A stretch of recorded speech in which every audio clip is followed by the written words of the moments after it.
Hi, Warren Willey again. I'm discussing the power of protein part 3 in this short video. Again, it's on my website, drwilley.com, if you'd like to follow along with the slides for part 1 and 2 and now 3. This time I'd just like to talk about protein requirements. Now, the RDA for protein requirements, in my opinion, is rather on the small side or lean side, if I may say. It's 0.8 grams per kilograms. I think that roughly equates to 0.36 grams per pound of scale weight. That is far too low in my opinion. And it's also one of those blanket recommendations for everyone that really fits nobody when you get to an individual basis. Why? Because protein requirements are very individualized. In other words, athletic people, sick people, stressed out people, people recovering from surgery, people on a burn unit, people at different stages in their life, all require different amounts of protein. You cannot just blanket and say you need to eat this much protein for everybody. It doesn't work that way. I would recommend anywhere between 0.8 and 0.12 gram per pound of scale weight. That's a slightly more. And if you're, for example, if you're 200 pounds, that's roughly 160 to 240 grams of protein per day, if I'm doing my math right in my head.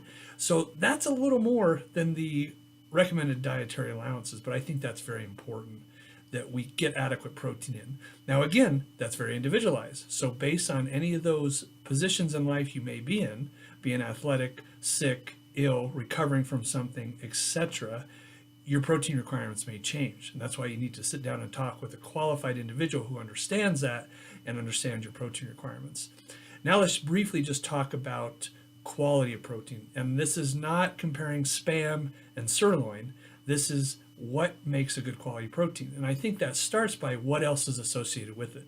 How much fat is involved, how much sugar is involved, how much processing is involved. And that's where it's very important to lay that out. Let me give you a couple examples. A sirloin steak, as I said earlier, great source of protein, but if it has more fat than you need for your body, it might not be the best source. Nuts and seeds, great sources of protein, but it has also more fat and carbs to it. So you need to be aware of that. Processed proteins, I'd probably just avoid flat out. Anything that's man-made or has chemicals on it or whatnot, you just try to want to avoid. If you can't, get deli meat. And even with deli meat, I encourage you to wash it off before you eat it. So get it home, wash it off before you slap a piece of deli turkey on your kid's tortilla sandwich for that day, because you still want to, it still has processing and chemicals on it to preserve its color and look. So you can take it home and let it sit in the back of your refrigerator for a few weeks and still think it's fine. That kind of covers part 3 today.